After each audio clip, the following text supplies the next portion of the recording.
What's up and welcome to the video. I'm Dr. Daniel Ricciardi, gut health expert, licensed pharmacist, fitness enthusiast, creator of SIBO Shortcut and the gut health supplement blow blocker.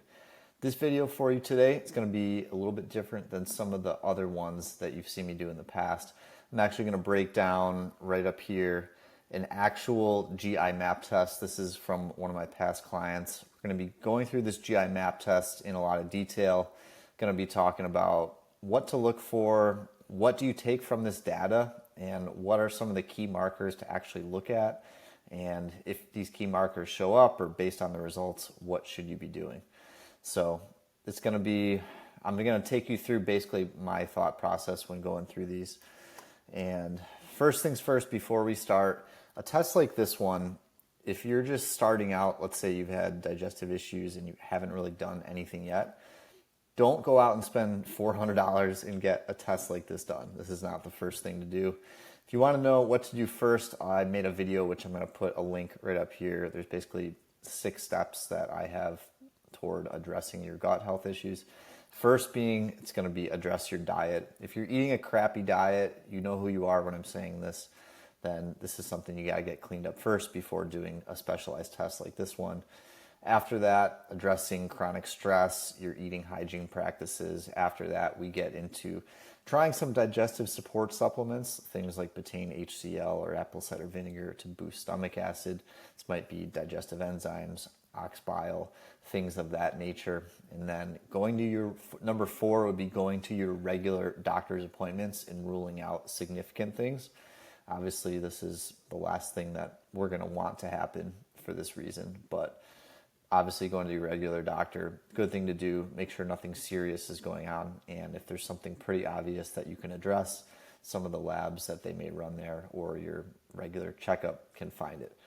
But then if you've done all those things and then you get to essentially this step 5, we're looking for things to fix. So in that case, if we get all the way down here, doing a test like a GI map, it's not a bad idea because we don't know what direction to turn. We've tried all the basic things. We've fixed your diet. We've addressed chronic stress, addressed sleeping as well, getting good night's sleep. We've done all the things that are the obvious things that you have to do them in order to feel well, at least for most people.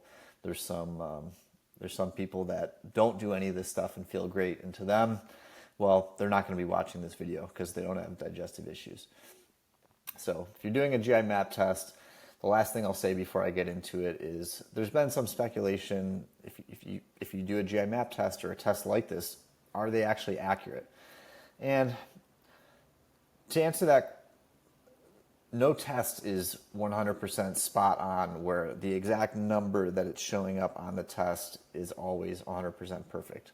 If you're waiting for the perfect test to be 100% accurate all the time, you're just not going to be doing lab work for your whole life, or maybe at least for the next couple decades until it actually gets ironed out and it's absolutely perfect. But at least for right now, the alternative is essentially doing nothing and continuing to feel bad. So if we can do a test like this and identify something that pops up, then what's the harm in doing it? We're using the best tools we have to the best of our abilities right now. So I think there's some speculation that there may be like false negatives, meaning you have a certain issue or a certain bacteria or something, and it's not going to show up on the test. So it is to my best understanding that if something is showing up on here, you can trust that it is actually present, if that makes sense. So, all right, talked enough about that. Let me get my face out of the way as best as possible. That's pretty good. So here we are. This is the GI map test, which is the functional stool test that I use the most. If you don't know what a functional stool test is, basically you poop in a box at home, you ship it back to a lab, they analyze the lab sample, and they tell you what bacteria is in there and a bunch of other lab markers. And as functional practitioners or for your regular doctor, we analyze this and try to figure out what the heck to do next and see what issues may be at play. So first page right here, pathogens. So everything on this first page, these are the heavy hitter bacteria, and if any of these are overgrown, it's likely that you're probably noticing an impact on them. C. difficile, this is Clostridium difficile, toxin A and B. There's a couple E. coli's, a couple more E. coli, salmonella. So nothing for this client right here that I had, which is good. Obviously, seeing, I guess there's like a little joke analyzing these. You hope everything looks good, but you're also hoping something shows up because we want to see something that we can fix. So if you see something on here, it's probably going to be causing you symptoms. A lot of these are going to be causing loose stools, but not necessarily the case for all people. I had a client with this enterohemorrhagic E. coli. We had to do a really high dose probiotics. I think we used like a VSL number 3 or number 4 for 30 days, which seemed to work pretty well. But the interventions for each of them are going to be a little bit different, so definitely work with a practitioner on these. Parasitic pathogens, nothing showing up on here again, which is good. With parasites are sort of interesting on stool tests because I talk about having false negatives, meaning something's there but they don't actually show up. There are some practitioners, and I've read a little bit about this, that pathogens are a little bit harder to actually detect on some of these stool tests. So if you do, I don't know a lot about, I can't even think of the word, like astrology or anything like that, but I have seen and heard from other people that the times where the moon is the most full, these parasites are more active. So if you are doing a stool test, timing it around that time of the month could be better for you for identifying them. And one other thing I just thought I'll just throw out here is sometimes it is hard to tell. I guess what I'm saying, you can't know if it's a false negative or if the thing's not there. Because if nothing shows up under DL on here, on this little logo right here that I'm highlighting, this could mean that, probably means that there's nothing there. Technically could mean it's a false negative. So there's really not a way to know the difference unless you did a different stool test and it actually pulled up a parasite maybe a week later during the full moon, as opposed to not pull it up a week before the full moon. All right, enough about that.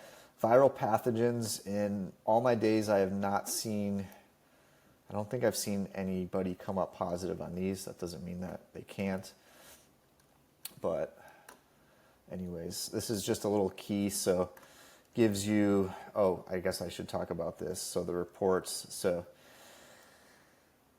these are what are known as algorithmic numbers. So 1e to the 7th means to the 7th power of 10. So if you think about it this way, 10 on this number is going to be 1,000 times higher than 7. So not really super important to know. For your purposes, just keep in mind if the number is red or above the normal recommended range. That's what we're going to look for. And under DL means under the detectable limit. All right, moving on. So this person that we had a little bit of H. pylori actually came up. So H. pylori, as you can see, it's very slightly above the reference range. This person did not actually have H. pylori symptoms like stomach pain. It was more like bloating. This was an actual SIBO patient that I had. So we did not actually treat the H. pylori. And you'll notice that's going to be a theme, not necessarily for H. pylori, but just in general as we're doing this treatment. Just because something shows up on this report doesn't mean that we have to stop and like immediately address that one marker in most cases, except for the bacteria that I mentioned in the beginning, except for these guys. Then if one of these shows up, that's probably what we want to address first. So no H. pylori. Move down a little bit further, we have the commensal, which are the good bacteria per se. So on these, I look for trends on this. Like I said, if one of them is really low or one of them is really high, it's not really something that you have to stop and like immediately try to address. But I'm looking at this, what I'm seeing is in general, I'm clicking, I don't know if you can see this yellow dot show up, but in general, the good bacteria, they're tending to be on the lower end. So if we go down here, everything seems to be on the lower end. So I'm keeping that in mind as we go through it. Maybe this person has done a bunch of antibiotics or antimicrobial herbs. Timing of getting a stool test matters, like especially if you just did a bunch of antibiotics, this is probably going to be lower. I know tests like this, they typically recommend that you wait, I think it's like a month after doing antibiotics. I don't know if that's necessary to wait that long. I would say try to do a minimum of at least 2 weeks though, to let the microbiome recalibrate or rebalance, at least to kind of what it is trying to, if that makes sense. So nothing super significant here. I do see the lactobacillus being really low, which is one that we ideally would want higher. This Faecalibacterium prasinutzi is also low. This may happen, it sometimes happens if somebody's eating like a really low FODMAP diet for a long time or a carnivore diet, because these are mucus producing bacteria, this and the Akkermansia mucinophilia. But otherwise, nothing too crazy here.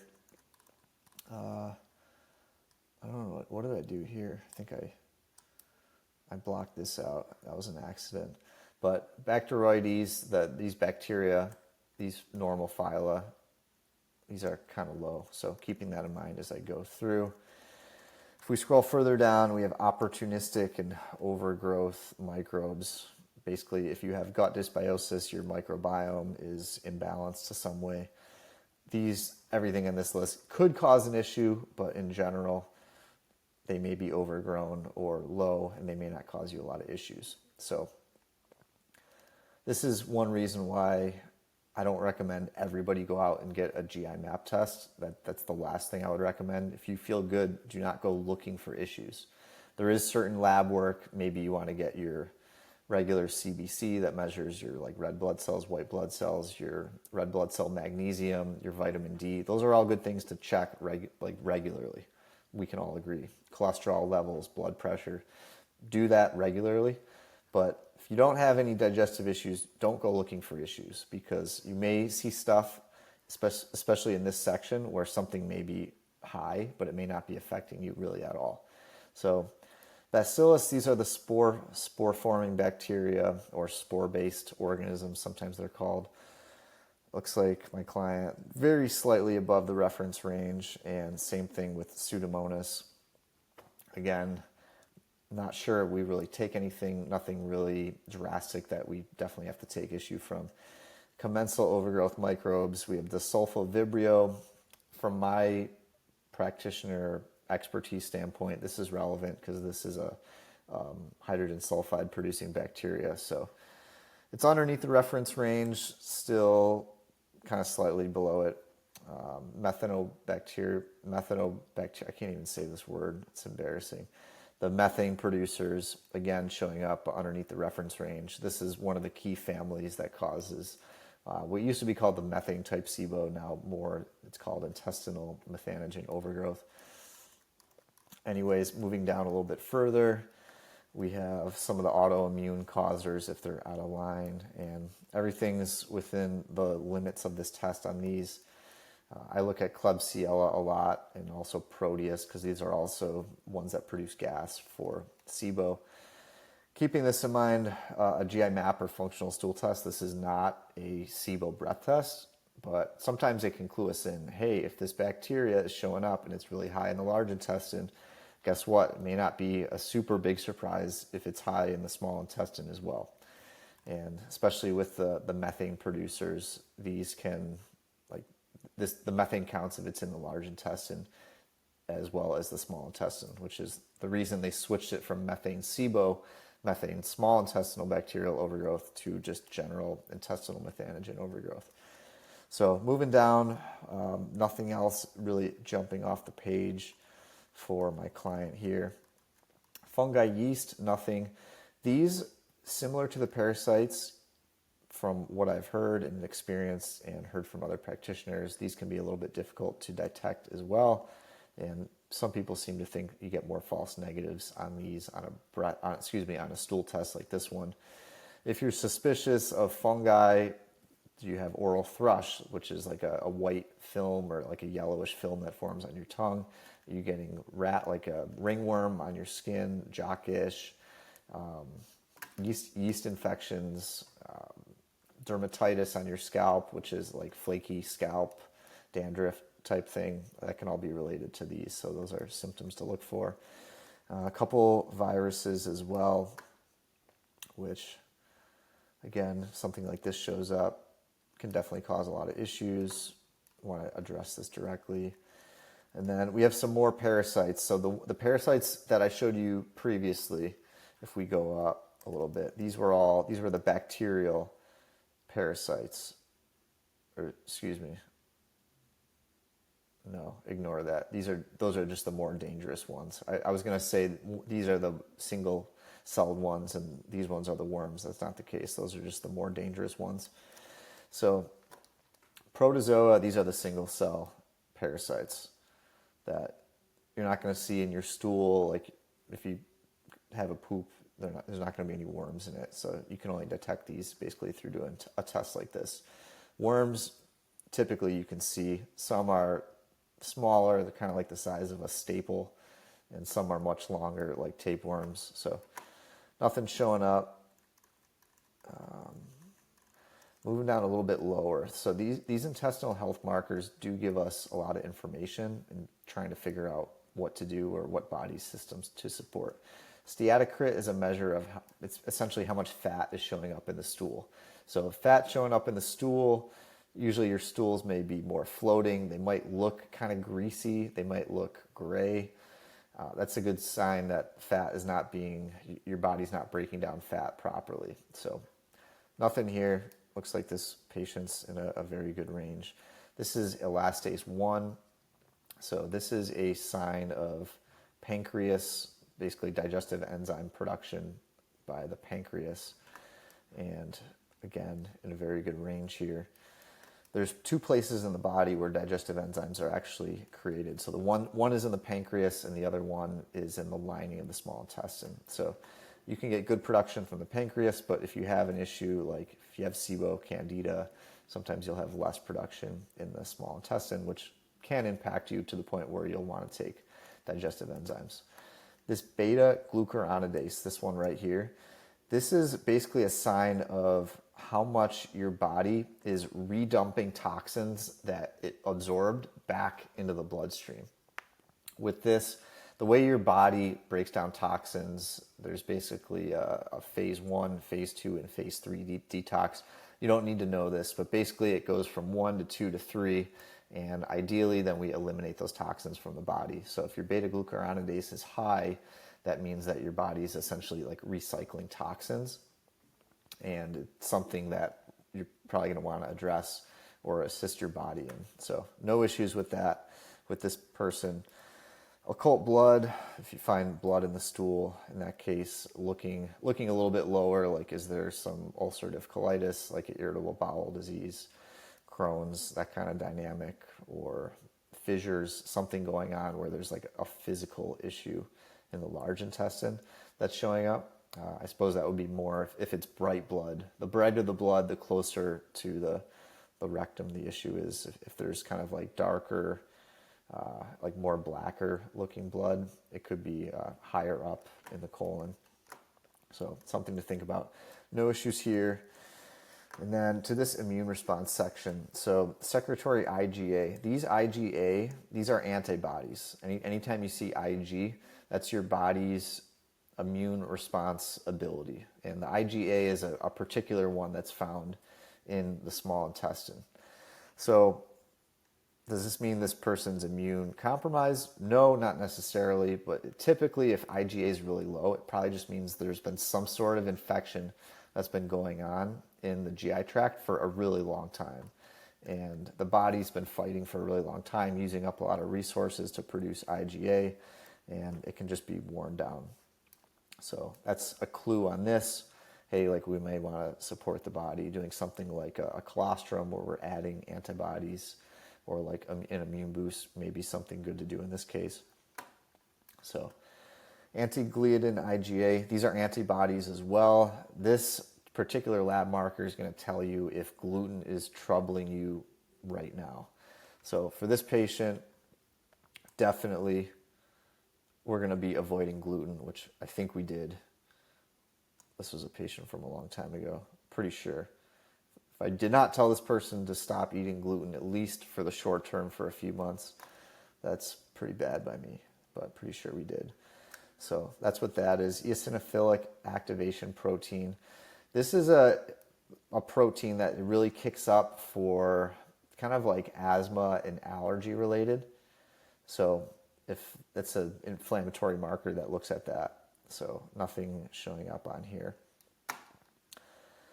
Going down, we're almost to the end here. Calprotectin.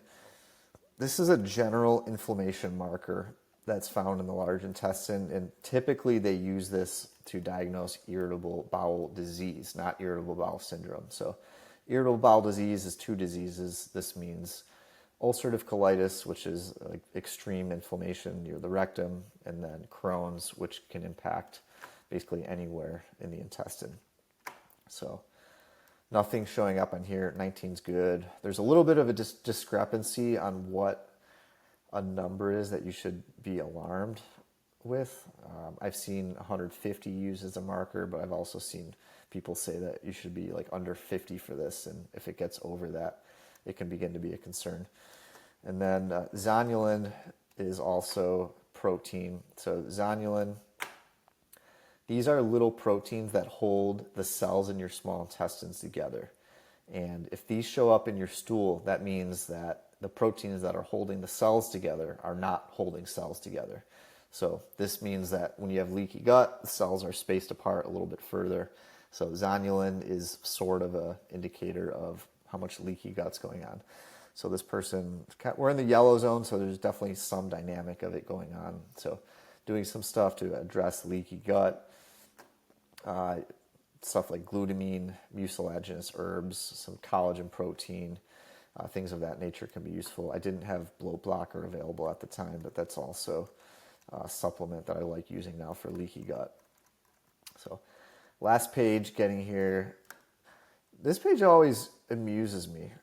I think it's on all the GI map tests, but they always give these H. pylori antibiotic resistance genes.